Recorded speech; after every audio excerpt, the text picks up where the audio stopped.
Minuto más. Damos un minuto más para comenzar. Así se puede sumar algunas personas más que están siempre acostumbradas a entrar un poquito tarde y comenzamos. Bueno, bienvenidos. Sí. No, acá estamos viendo que tenemos gente de todos lados. Esto es algo muy lindo porque lo hacemos de Tucumán y empezó como una idea para la gente de acá.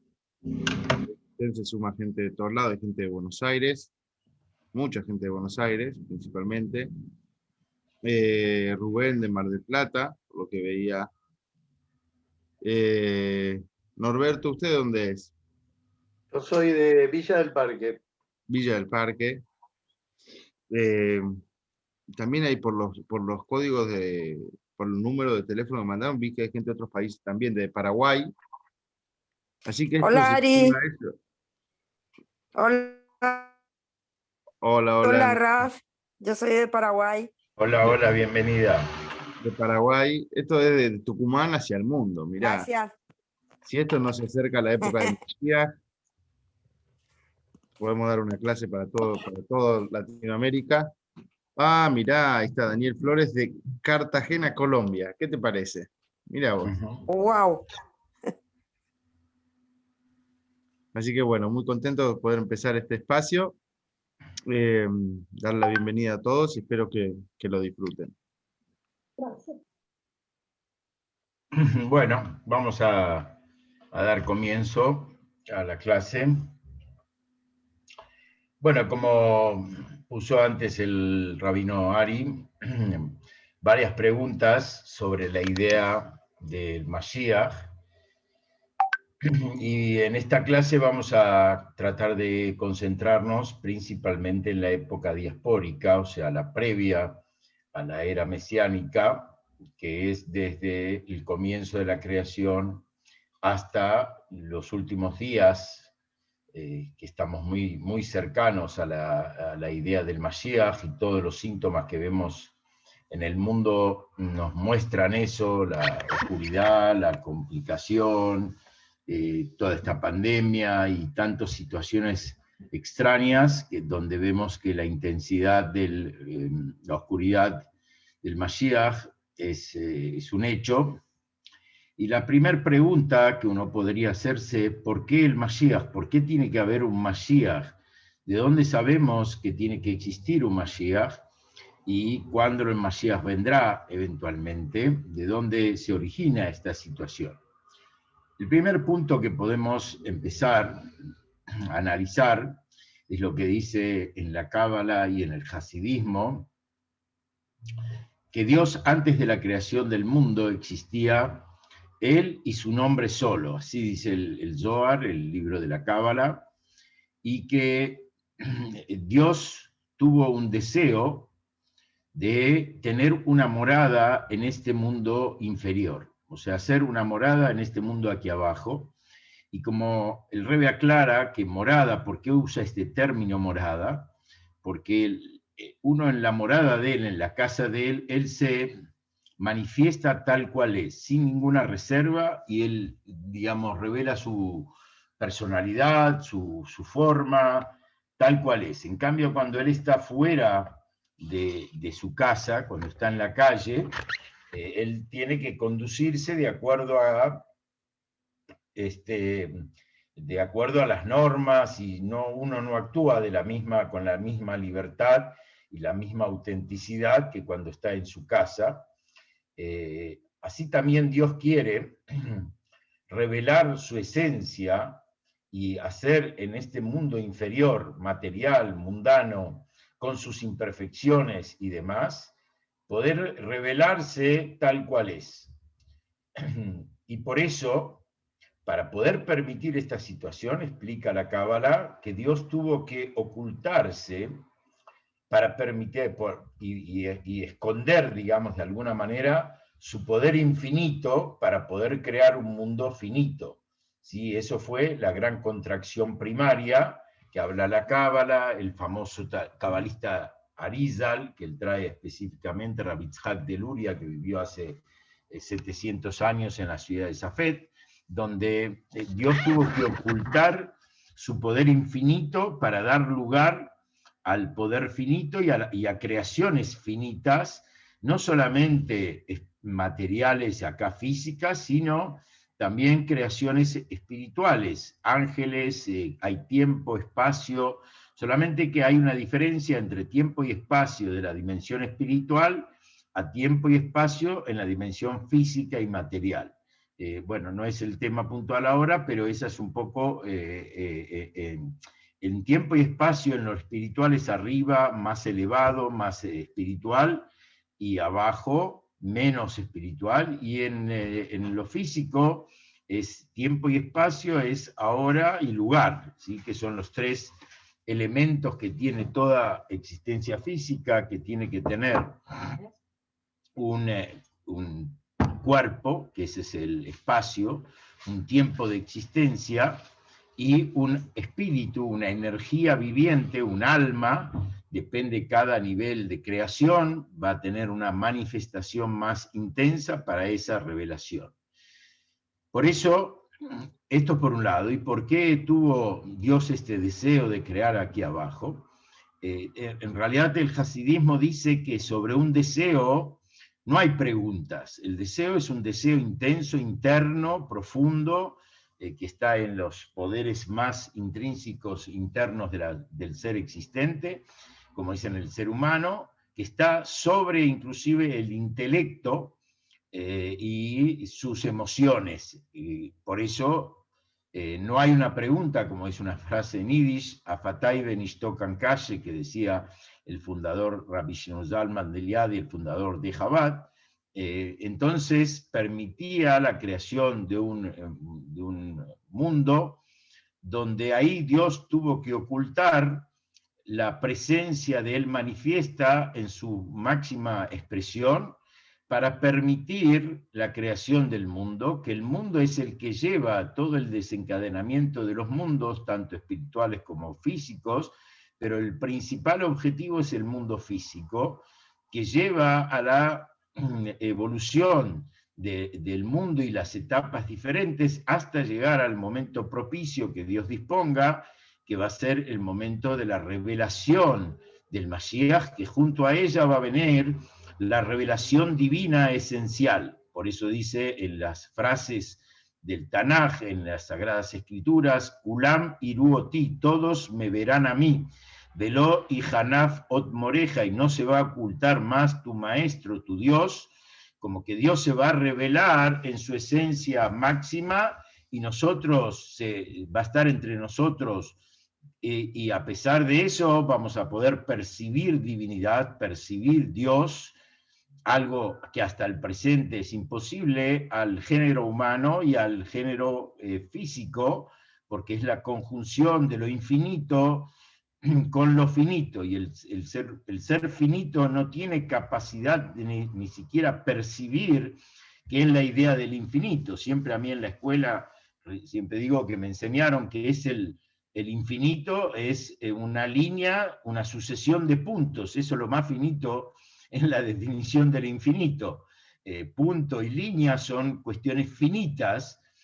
¿Por qué? Porque nuestra capacidad intelectual o emocional no podemos acceder a la comprensión cabal de lo que es la idea del infinito. ¿Y cómo nos relacionamos con el infinito? Por eso vamos a traer primero la idea de traer un Mesías al mundo, a la humanidad, tiene que ver con la voluntad de Dios de la creación del mundo. Ya en los inicios de la creación del mundo, Dios, la idea fija era llevar al mundo a esta perfección, a este cometido. Y ahí lo notamos, por eso siempre pregunto a la mayoría de las personas, ¿cuál es tu deseo? ¿Qué es lo que deseas? Y las personas deliran en el mundo utópico. ¿Qué es el mundo utópico? El mundo de un mundo perfecto, un mundo sin maldad, un mundo sin enfermedad y muerte, y cosas por el estilo. Y la verdad uno se pregunta, ¿nunca tuvimos un mundo así o nunca vivimos en un mundo de esa dimensión para poder añorar y para poder desear y que la mayoría de las personas tengamos ese delirio de vivir en un mundo que nunca conocimos?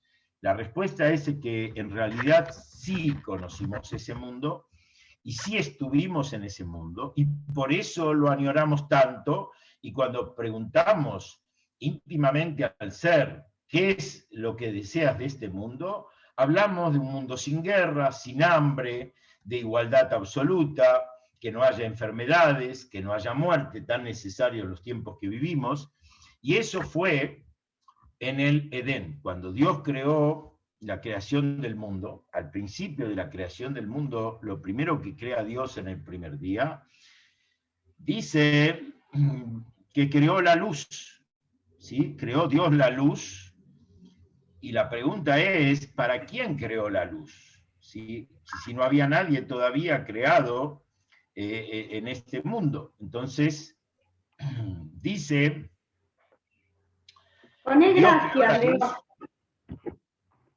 Dios creó la luz, como dice, y dijo Dios, hágase la luz, y hubo luz, y vio Dios, Elohim, que la luz era buena, y la separó Elohim, la luz de la oscuridad, separó la luz de la oscuridad. El Talmud al respecto agrega que separó la luz de la oscuridad. En primer término, separó esa luz y la reservó, la luz, para el deleite de los justos en el mundo venidero, ¿sí? En el Olam Abba, en el mundo venidero, ahí esa luz que Dios creó en el comienzo, y lo primero que creó en la creación fue la luz. ¿Por qué fue eso? Varios motivos. En primer término, para enseñarlos que el mundo es luz y que el ser humano es un ser de luz, de iluminar, de transmitir, de revelar. Eso es la idea de luz. En segundo término,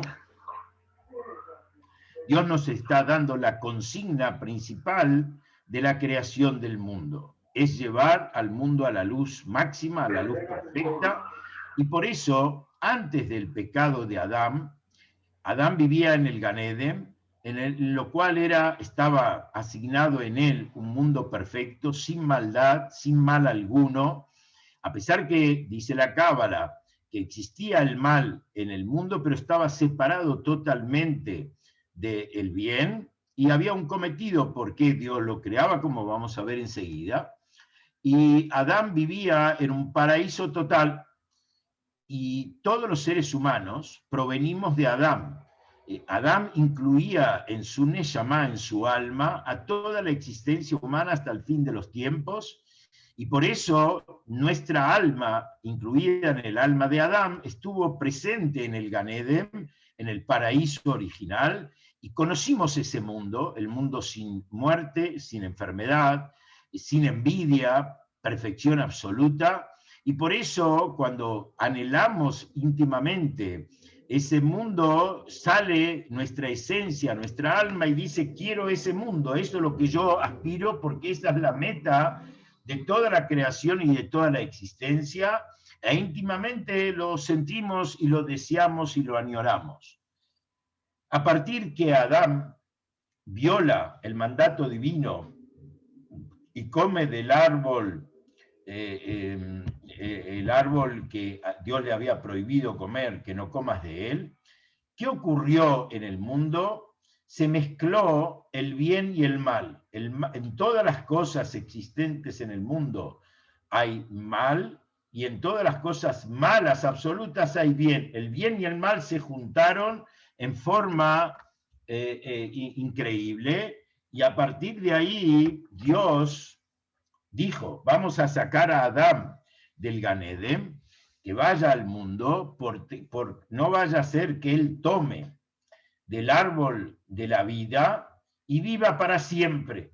El primer árbol, el árbol del conocimiento, y por eso a partir de ese momento Adán adquirió la capacidad del conocimiento entre el bien y el mal, y a partir de ese momento Adán tuvo libre albedrío, porque estaba el mal y estaba el bien, y a partir de ese instante él es semejante al Creador, es la única criatura que tiene elección, que puede elegir. Todo el resto de las creaciones, ángeles, el Sol, todo el sistema planetario, toda la vegetación, todos los animales, no tienen libre albedrío. Ellos actúan por orden divina y no tienen paro, no tienen gremio, no se pueden revelar a lo que Dios dispone de ellos, y ellos son manejados, como dice la Cábala, que Garzen Beyata Jotzeb, como el hacha en la mano del leñador. A pesar que el que corta la leña es el hacha,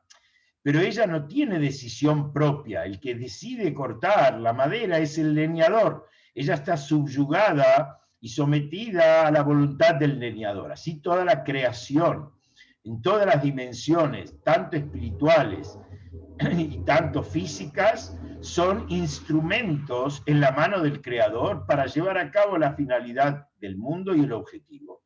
Por eso en el Tanaj dice, en una de las profecías, que te puse un caminante entre los estáticos estos. ¿Qué significa? El alma, embestida en el cuerpo humano, es un caminante. Puede ascender, elevarse, o puede descender y bajar a las cosas más perversas e inmundas que puede la persona imaginar, pero no es un estático. El ser humano o crece o decrece, y quedarse en el lugar donde él está, indudablemente es decrecer, porque si Dios hoy me dio un minuto más de vida o un día más de vida, es para que yo produzca en ese mundo luz, que traiga revelación de luz al mundo. Y por eso, en el comienzo de la creación, en el versículo 1, dice, Bereshit bara Elohim, en el principio creó Dios los cielos y la tierra, y continúa diciendo cuál era el estado del mundo en ese momento, cuando la tierra estaba caótica y desolada, como con la oscuridad cubriendo la superficie del abismo, ¿sí? Berruach Elohim merajefet al penea maim, y el espíritu divino planeaba sobre la superficie de las aguas, o sea que era el Tohu Babou, como califica la Torá, y como profundamente explica la Cábala que era lo que pasó, porque dice que Dios quiso crear el mundo únicamente con la cualidad de justicia, y el mundo no se sostenía. Y también Dios creó con la energía original del mundo de Tohu, que eran poderes que no congeniaban, no se intercalaban entre sí, y por eso había eclosión. ¿Sí? Beruach Mei era un Tohu Babou, un desorden total, pero en estas últimas palabras que dice acá, que el Espíritu de Dios planeaba sobre las aguas, Berruach Elohim, uno de los comentaristas a la Torá, el Baal HaTurim, un comentarista muy interesante, que él dice, si sumamos las letras de este versículo, que es una de las características místicas, la Cábala, lo que se llama una gemataria, la suma del valor de las letras, nos va a dar que esto se refiere al espíritu del Mashiach. Ya vemos que antes todavía de crear la luz, de crear el mensaje para la creación del mundo, ya Dios estaba mostrando cuál era la finalidad de la creación de todo el mundo: llevar a la existencia a el espíritu del Mashiach, a la era mesiánica. Esta era la consigna. Y esto tiene una gran lógica. Cuando cualquier persona planifica algo, ¿sí?, y quiere crear algo, indudablemente primero él hace un plano, proyecta, pero el primer punto es, ¿qué quiero? ¿Y cómo lo voy a lograr eso? ¿Sí? ¿Cómo voy a lograr? Primero, ¿qué quiero? Y segundo, ¿cuál es el canal? ¿Cuál es el medio? ¿Cuáles son las herramientas para poder lograr eso? Nadie empieza a hacer una casa sin tener un plano. ¿Y para qué quiere la casa? No pone una ventana en el aire antes de poner el techo. Tiene que haber un plano. Y la Cábala afirma que la Torá, que precedió a la existencia del mundo, hubieron varias cosas que precedieron a la existencia del mundo, algunas en el espíritu de Dios, en el pensamiento divino, como las almas, como los patriarcas, como el templo de Jerusalén y varias más.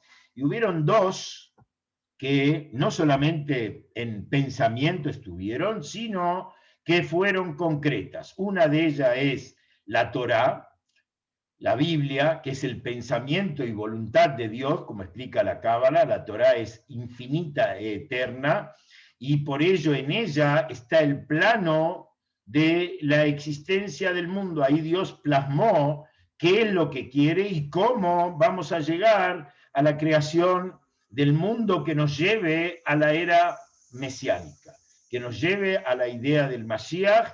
Y que, ¿qué va a pasar entonces? No es simplemente un Mashiach al mundo, va a ser un hombre poderoso. Lo principal de la era mesiánica es el pensamiento original de Dios de hacer una morada para él, o sea, que la divinidad máxima, la esencia de Dios, se revele manifiestamente. ¿Qué significa manifiestamente? Que nosotros lo veamos, lo percibamos y lo entendamos. Como dice el Tanaj, Berraú kol basar yahdav kipi Hashem diber, y verá la carne humana que la palabra de Dios es la que hablo. Significa, no dice los ojos humanos, está hablando de lo físico, del cuerpo, la carne, el brazo va a percibir que por qué él existe, porque la palabra divino, hágase el hombre, lo trae a existencia en cada instante, no es que lo creó en el pasado, como explica extensamente la Cábala y el Hasidismo, que ya estudiamos algunos temas al respecto. Es un estado permanente de asistencia divina para que lo material y lo físico se mantenga y exista. ¿Sí? Por eso justamente la materia, que es una creación yesh me'ain, una existencia a nuestro ver, concreta y física, de un ain, de una nada, porque no vemos el origen a la existencia de la materia ex nihilo, es creada por la esencia de Dios. Solamente la esencia de Dios puede crear un fenómeno como este, de algo sin materia o componentes, no como nosotros creamos, porque nosotros tomamos materia prima ya preexistente y la transformamos en un objeto, ¿sí? Agarramos madera y hacemos una hermosa guitarra y le ponemos las cuerdas, pero nosotros no creamos más que ideas. El físico del producto que vamos a hacer ya existía. Por eso nosotros podemos dejar esa guitarra que hicimos, irnos a dormir, y la guitarra no se va a deteriorar, va a seguir existiendo. ¿Por qué? Porque la materia prima preexistía antes que nosotros la transformamos en un objeto bello, en un objeto útil. En cambio, en la creación de Dios con el mundo, previo a la creación del mundo no existía materia prima. Una de las primeras creaciones que Dios creó fue el tiempo y el espacio. Ni siquiera había la dimensión de tiempo y espacio, que a nuestra mente es imposible imaginar un mundo sin tiempo y espacio. No existe la idea de que no haya tiempo y espacio, y por eso es necesario que Dios esté asistiendo a cada criatura y a la orbe en general, en cada instante, en forma minuciosa, que esto es uno de los principios de la fe judaica que se llama Ashgaha Pratit, providencia divina minuciosa, como el Baal Shem Tov, el fundador del hasidismo, enseña, que en el plan divino todo lo que ocurre en el mundo está bajo su control y su supervisación. Y por ejemplo, si en un bosque perdido en alguna parte del mundo un viento va a venir y hacer volar una hojita y la va a dar tantas vueltas en el aire y va a caer del derecho o del revés, no es una casualidad, no es un accidente. Ese hecho tiene que ver con el plan divino y está supervisado por la voluntad divina para que eso ocurriera, porque nada es autónomo, no tiene. En cambio, al ser humano le dio esa capacidad de poder, por eso el ser humano fue hecho diferente al resto de la creación. Toda la creación en el Génesis dice, y dijo Dios, y se hizo. ¿Qué significa? Dios no tiene cuerpo. Significa la misma relación que tiene la palabra con el parlante, que es una dependencia constante. Si el parlante se calla, no existe más palabra. Si el parlante se va, la palabra va con él. ¿sí? Y hay una dependencia constante, y una palabra frente a la capacidad de hablar es insignificante, no le gasta el poder de hablar una palabra más, o sea que no es relevante, no el contenido de la palabra, sino la palabra en sí. Lo mismo es la creación del mundo frente a Dios, es irrelevante. Yo soy el mismo antes de la creación del mundo y soy el mismo después de la creación del mundo. En cambio, al hombre Dios lo hizo con sus manos. Así dice el Génesis, hizo un golem de barro y después dice, e insufló dentro de él un hálito de vida. En los escritos de Borges está mencionado sobre este concepto del golem, y qué significa, esa es la parte corpórea, que la acción con la mano significa que yo, el artesano, cuando él hace algo, se va y ese algo queda ahí intacto, e inclusive si no es identificable con este artista, va a venir una persona detrás del artista y encontrar sobre la mesa la obra que él hizo, y no la identifica, dice esta cosa se hizo sola, porque no hay nada que lo identifique y esté sujeto a la obra del creador de la misma, y por eso el hombre fue hecho diferente al resto de las creaciones. Pero junto con eso, dice, y le insufló Dios dentro de él un hálito de vida. La Cábala dice, el que sopla, el que insufla, insufla de adentro. Significa que Dios introdujo dentro de nuestro cuerpo ese golem para darle vida, una parte de él, una parte de Dios, ese es el alma, sopló de su adentro dentro nuestro. Por eso el alma y el cuerpo, que eso hace a un ser humano, son una convivencia maravillosa. El alma es absolutamente espiritual, eterna, no muere, y el cuerpo es físico, delimitado, ocupa un lugar, un tiempo, él está acá y no allá, y a medida que nace empieza a morir, o sea, a medida que pasa el tiempo va muriendo de a poquito hasta que llega el día que Dios dispuso de ese retorno, esa separación entre el alma y el cuerpo, y eso hace a los fenómenos del ser humano. El ser humano tiene esa capacidad de, por un lado, convivencia entre lo espiritual y lo material dentro de sí mismo, y consecuentemente él tiene la libertad de elegir. Eso es imagen y semejanza a Dios del ser humano, como dice en el Génesis que fue hecho, y como ayer le expliqué a un nieto que me preguntó al respecto, y le expliqué qué es la idea de imagen. El cuerpo físico, nuestro cuerpo físico, está escrito el nombre de Dios. El nombre de Dios son 4 letras. El tetragramatrón, el hombre de pila, es Yud, la cabeza, la Yud es un punto, la Hei es la letra 5 y que tiene que ver con los brazos que terminan en los 5 dedos, y también la Cábala explica que está hecho de esta manera, o sea, como un arco, lo cual habla de la letra Hei. Después tenemos el tronco del cuerpo, que es la letra Vav, que es un tronco hacia abajo, y después tenemos las extremidades, concluyendo con los 5 dedos de los pies de cada lado, que hace a la última E.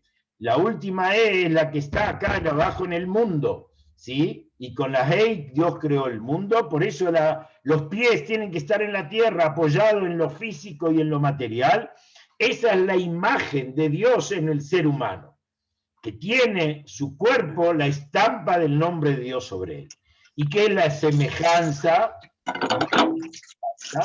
El único ser creado que tiene libre albedrío es el ser humano, y él tiene la libertad de elegir, nada lo compromete, y por eso el ser humano tiene la capacidad hasta de negar a su hacedor. No, yo salí de nada, se explotó, se lo evolucionó, nadie me creó, no le tengo que rendir cuenta a nadie.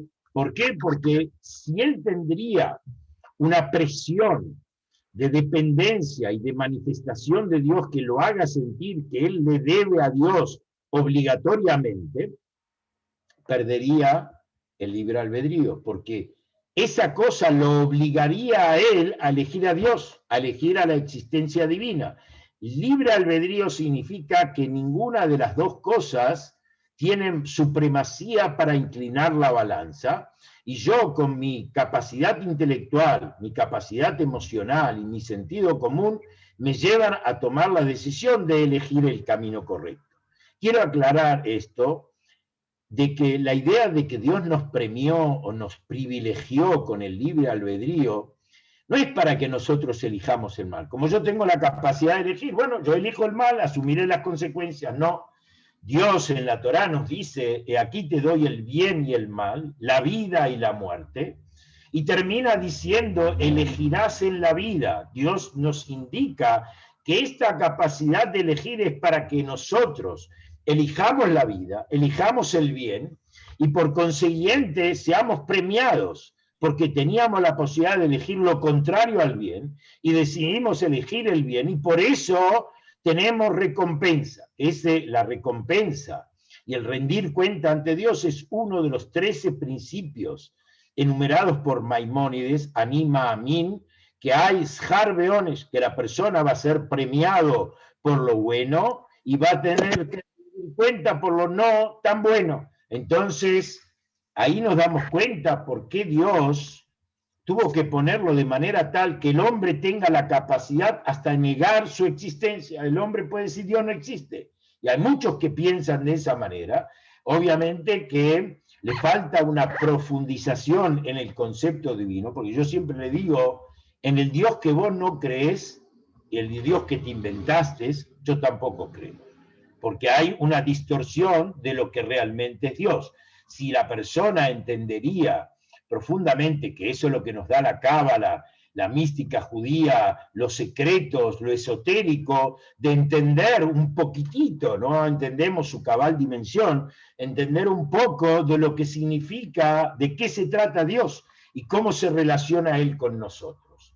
También pasando más adelante en la Torá, cuando ya nace Abraham y nacen los patriarcas de Israel, que acá es bueno e interesante decir que de acuerdo al judaísmo, la creación comenzó hace 5.783 años y está dividida el Galut en 6 milenios. Los primeros 2 milenios fueron de creación, fueron de Dios, Dios se manifestaba a los comienzos, hasta la llegada de Abraham. Abraham, nuestro patriarca Abraham, nació en el año 1948 de la creación del Génesis, de acuerdo al judaísmo, y a partir de ahí, desde Abraham, hubieron 2000 años, dice la Cábala, de Torá, que ahí empezó el proceso, Egipto, la entrega de la Torá en el monte Sinaí, la tierra prometida, y todos los cambios que hubieron en la tierra prometida ocurrieron más o menos 2000 años.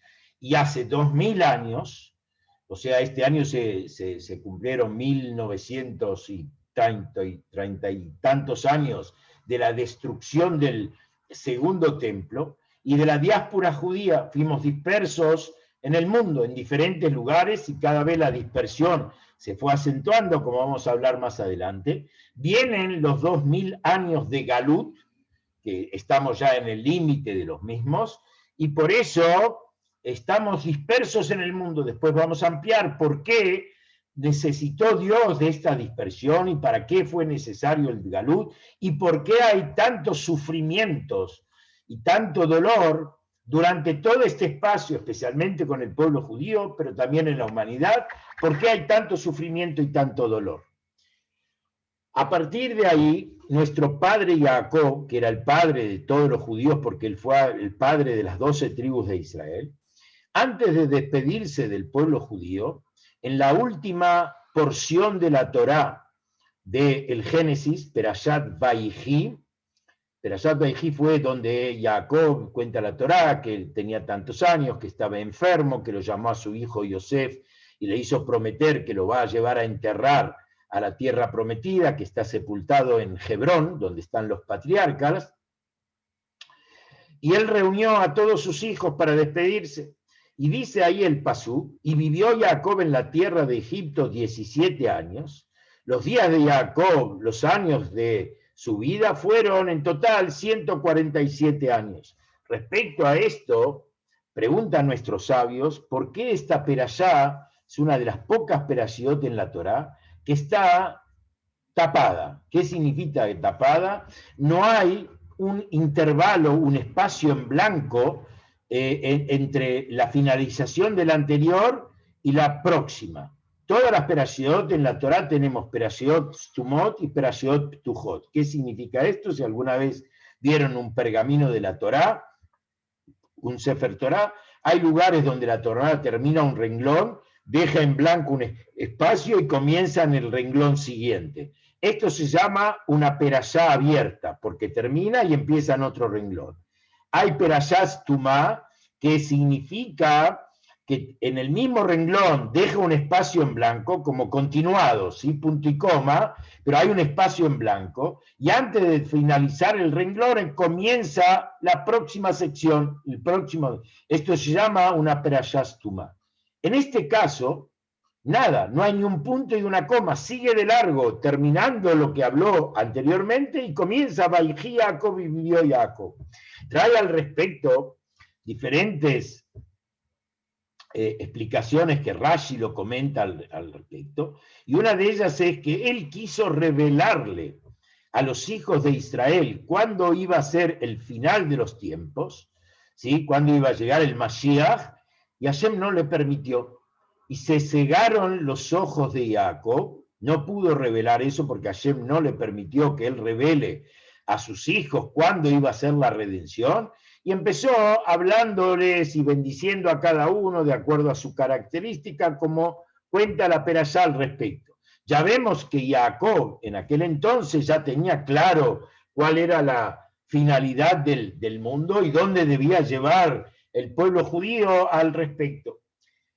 A partir de la muerte de Jacob, con su hijo José, Yosef, como conocemos toda la Biblia, empieza en Shemot, que él fue el virrey, el hombre más fuerte del mundo. Después vino la esclavitud y fuimos sometidos en Egipto durante 210 años físicos reales a un sometimiento brutal, increíble. Y entonces el pueblo judío, después de eso, salió a la libertad por Moshe. Moshe lo llevó a la libertad por mandato divino, y cuando Dios se revela a Moshe en la zarza ardiente, como conocemos todo lo que narra, que él era un pastor de ganado, y dijo, voy a acercarme a ver este fenómeno, cómo la zarza arde y no se consume, porque esta es la gran diferencia entre fuego divino y fuego físico. El fuego físico destruye, quema, consume, hace ceniza. En cambio, el fuego divino no destruye, brilla, arde, es pasión, es entusiasmo y no quema, no quema. No hay que tenerle miedo al fuego divino, al contrario. Este es el fenómeno que Moshe no entendía, cómo el fuego, que él era un hombre humano, que entendía que el fuego quema, cómo acá de repente esta revelación que no. ¿Y qué le dice Dios a Moshe? Ve a sacar a mis hijos de Israel, ¿para qué? Para que me sirvan en este monte. Dios, esa zarza ardiente estaba en el monte Sinaí, donde Hashem iba a entregar la Torá en el futuro. Y así fue, en el año 2448 de la creación, de acuerdo al pueblo de Israel, se produjo la salida de Egipto. Qué interesante. Egipto y el Talmud y la Cábala dicen que Egipto fue la primera de las redenciones, fue el primer galut, y de ahí es la madre de todas las diásporas, y también Egipto es la madre de todas las redenciones futuras, que fueron 4, ¿sí? 3 después en Babilonia con los romanos, y la última que va a ser en la era mesiánica, que esa va a ser eterna. Y ahí Moshe los encaminó durante 49 días que acabamos de finalizar, desde Pesaj, que festejaron en Egipto aún, y 49 días que es la sefirá de la cuenta del hombre, como explicamos al respecto, hasta llegar al monte Sinaí. Y en la previa al monte Sinaí, interesante aclarar, que dice, en el primero de Sivan, los judíos llegaron y acamparon frente al monte Sinaí. Dice Rashi algo interesante. En todos lados era peleas y disputas. 2 judíos, 3 pensamientos. Pero en el único lugar donde los judíos estaban unidos como un solo hombre y como un solo corazón, era ahí frente al monte Sinaí. Todos estaban unidos en la misma idea de recibir y aceptar el mandamiento divino, y por eso, antes de la entrega de la Torá, el pueblo judío se comprometió delante de Dios a través de Moshe, Naaseh benishma, haremos incondicionalidad a mi condición de judío, no se negocia mi condición de yehudí, y después entenderé todas las explicaciones, hay cosas que entenderé más, otras nunca entenderé, pero no condiciona mi intelecto a mi condición de judío, porque mi condición de judío es algo esencial que no tiene que ver con lo que comprendo, con lo que aprendí. Yo nací judío, mi simiente es judío. Después empecé a entender, cuando era chiquitito no entendía. Después del año, 2 años, empecé a entender y fui evolucionando. Pero judío nací antes de empezar a entender, porque mi condición de judío es esencial. Y en ese momento, frente al monte Sinaí, y en el momento 6 de Sivan, el día 6 de Sivan, que del año 2448, ocurrió un fenómeno irrepetible. ¿Y cuál fue el fenómeno? Que lo divino bajó a la tierra y lo humano ascendió a Dios, como dice el versículo con toda la pompa que habla la Biblia al respecto. Vayeret Hashem el Har Sinai, descendió Dios sobre el monte Sinaí, se reveló. Y este hecho lo vieron, no Moshe y bajó de la montaña y le contó al pueblo judío. Lo vieron todos los judíos, dice el Talmud. Estaban los judíos presenciales, que eran más o menos 3 millones de personas aproximadamente, entre hombres, mujeres, niños, ancianos, 653.000 hombres entre 20 y 60 años, como cuenta la Torá, y todas las almas que no estábamos presentes en ese momento, físicamente, estuvimos en el monte Sinaí y juramos lealtad al judaísmo. Por eso un judío conscientemente no puede dejar de ser judío, y por eso puede camuflarse por la asimilación, por lo que lo rodea, el mundo de la cultura, de las ciencias, y en algún momento dudar. Pero cuando le aprieta el zapato, ahí nos sale el pintaleit, la esencia judía, y hasta el más alejado siente unión, pertenencia al pueblo judío. Eso fue en el juramento que hicimos de lealtad al judaísmo en el monte Sinaí. Simultáneamente con eso, Dios nos juró perpetuidad, que vamos a ser un pueblo eterno, y pucha que la historia de la humanidad da testimonio que somos un pueblo eterno. ¿Cuántos quisieron y cuántos quieren? Hoy salió la resolución de la ONU, bla, bla, bla, sobre Israel, y Argentina se incluyó en el paquete, y el pueblo Am Israel Jai para nosotros no es duda de eso. Y el mundo se cansó de escribir al respecto y nunca entendió nada, porque el pueblo judío sigue en pie, y no como un pueblo marginal, sino en el ojo de la tormenta, y todas las cosas importantes que el mundo tiene. Siempre había un judío en el medio descubriendo, aportando, trando y demás. Y el compromiso del monte Sinaí, que lo vimos todos, y juramos todos que esta es la diferencia a otras teologías, que vino un mensajero de Dios, que vino un enviado de Dios y nos dijo que Dios le dijo, pero no estuvimos presentes ahí.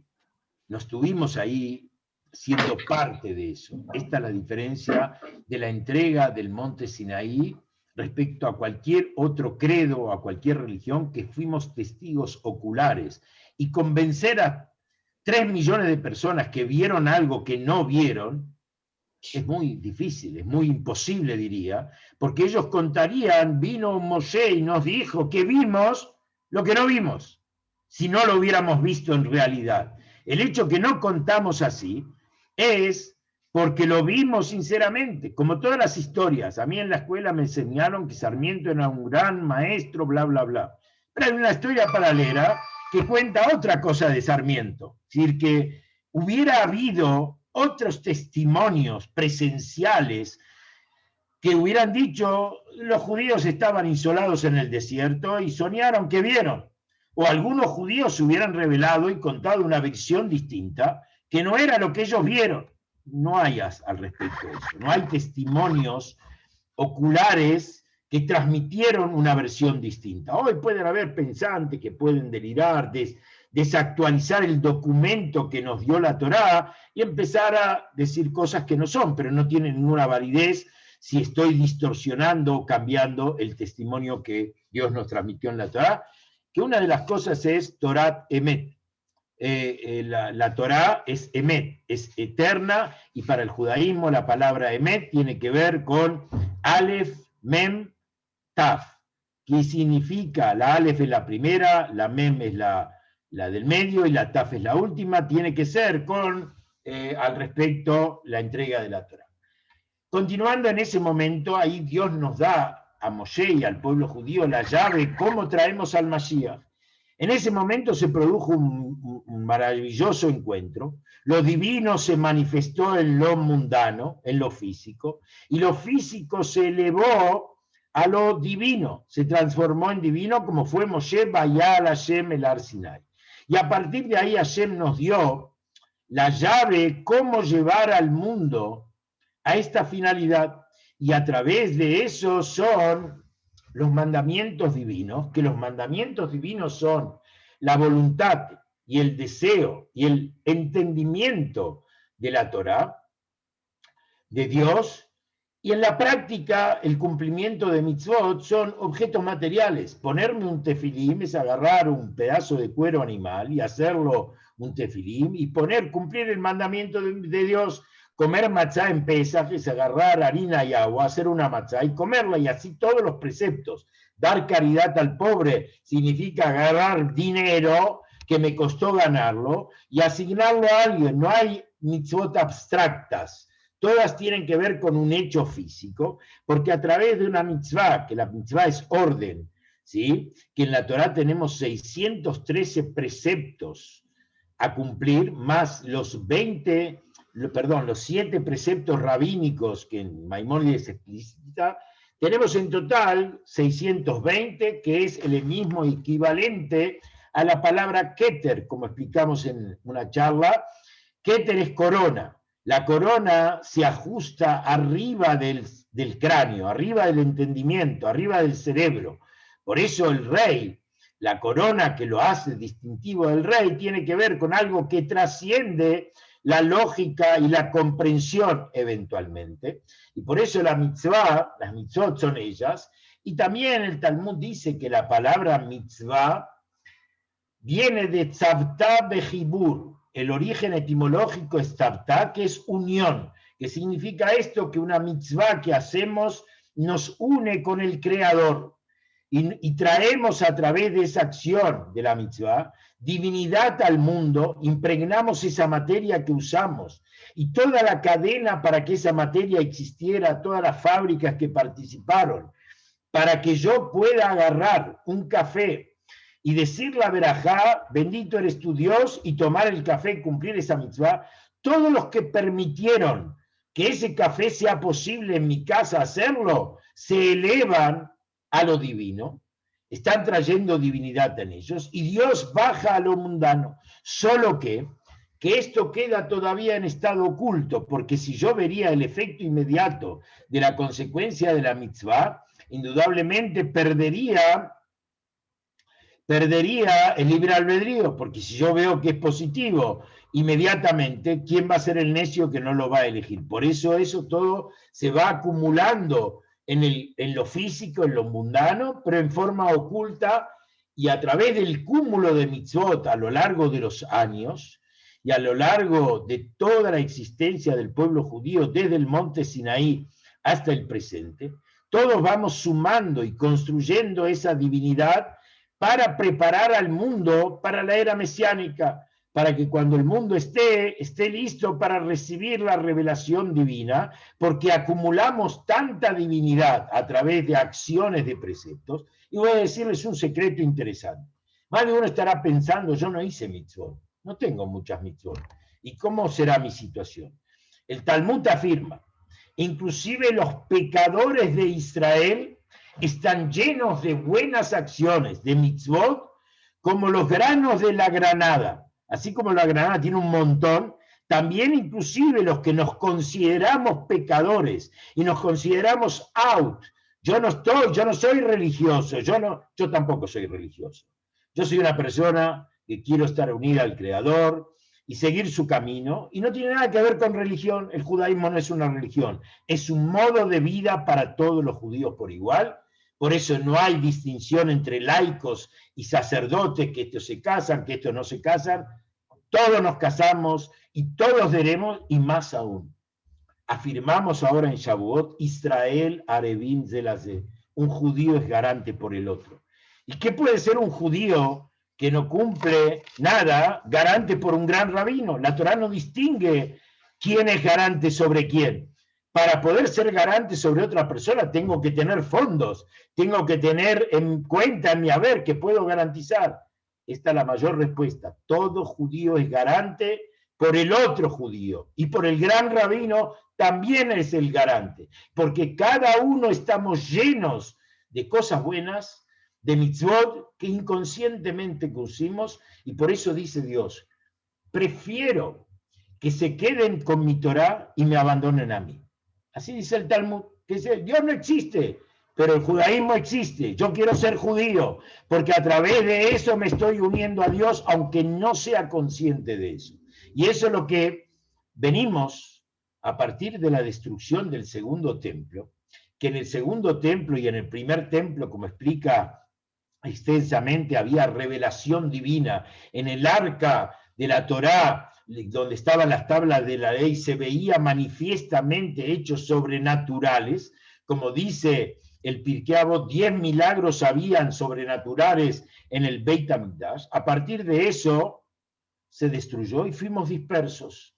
Y dice el Talmud que afirma, no está Dios, no tiene Dios en este mundo, sino el lugar donde es un Betakeneset o una casa de estudio. Ahí es el gran santuario divino donde está Dios.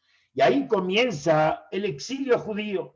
Fuimos a Babilonia, después nos dispersamos por el mundo, y a medida que va pasando el tiempo, la dispersión es mayor, el galut es mayor. Hoy prácticamente no hay isla, no hay país en el mundo donde no hay por lo menos un judío viviendo ahí. A partir del Holocausto, ya antes de la Primera Guerra Mundial, la dispersión de los judíos fue fenomenal. Nunca hubo, porque siempre estábamos en Babilonia, la mayoría de los judíos vivíamos ahí. Después fuimos a Europa, Polonia, como una vez escuché del gran rabino de Israel, Polin, que es Polonia en hebreo, dice, ¿por qué se llama Polin?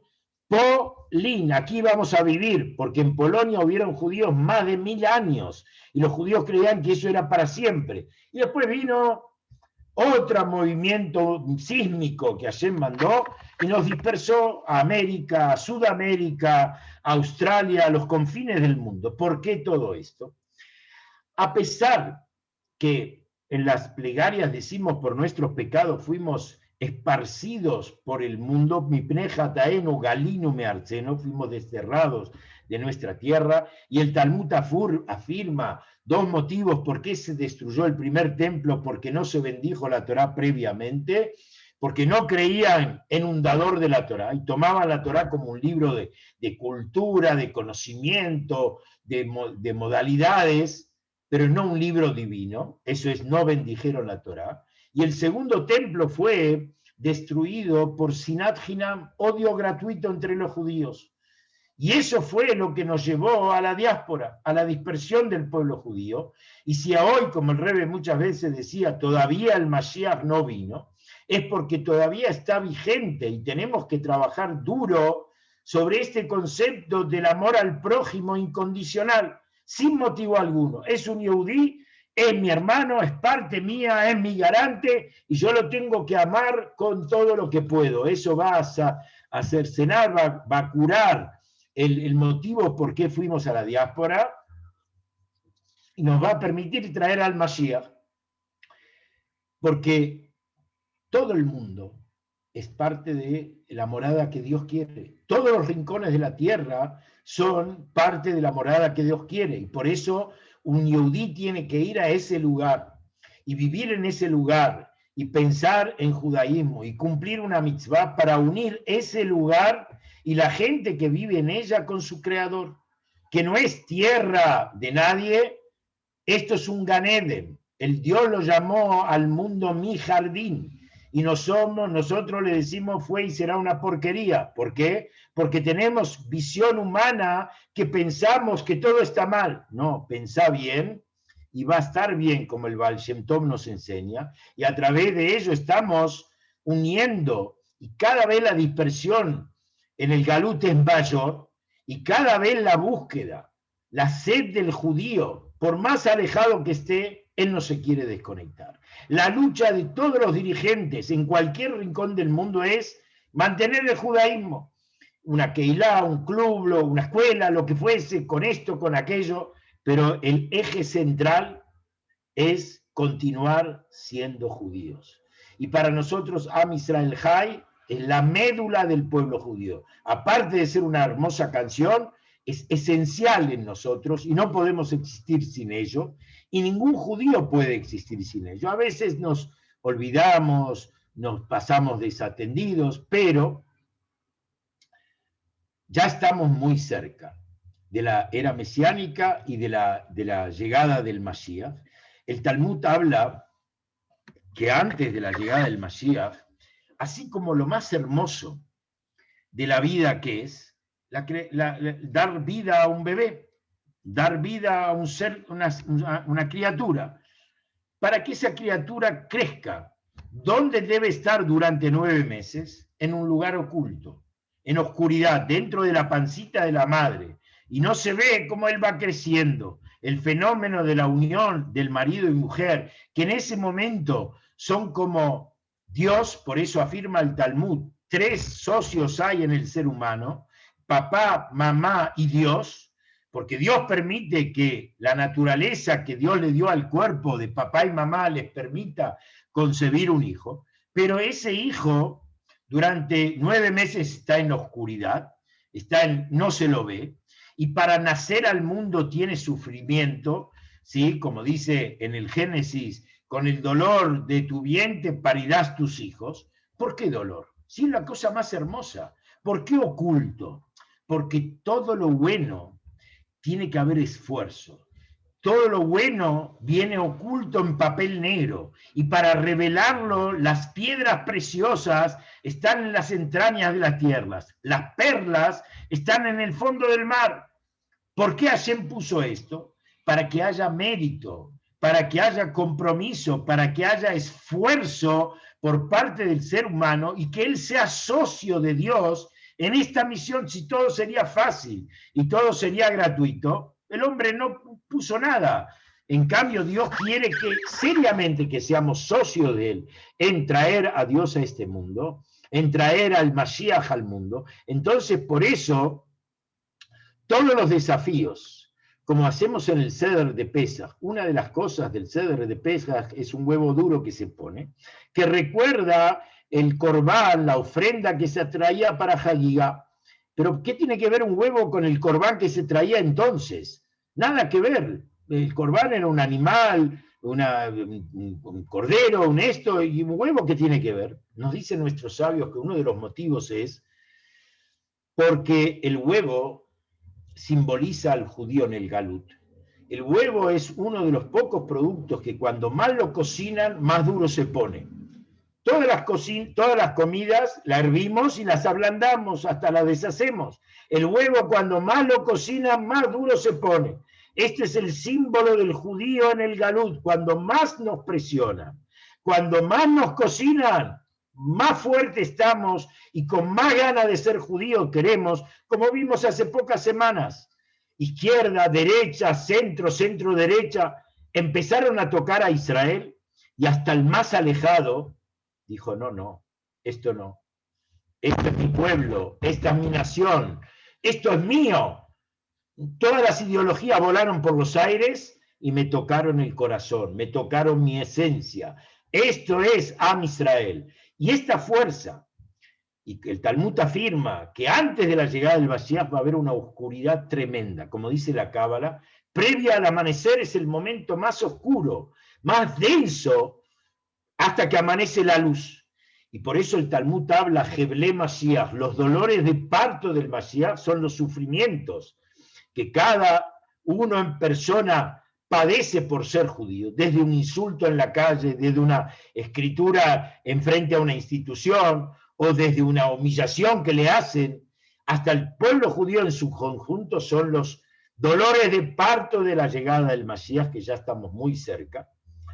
Y el Talmud dice que grandes rabinos como Rabbi Hanina ben Dosa dijeron que venga el Mashiach y que yo no esté en ese momento.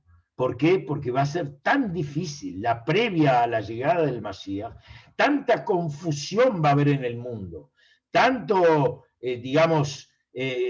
distorsión de la verdad va a haber en el mundo, que no sé si estoy preparado para soportar y poder sostenerme en pie con la verdad.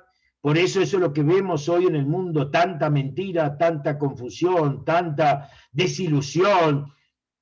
Y como dice el Talmud, que en la era premesiánica va a haber en el mundo mucha mentira, que los gobernantes van a ser corruptos, que el precio de la inflación, el vino va a subir porque sí, y lo único que tenemos para apoyarnos es en Dios.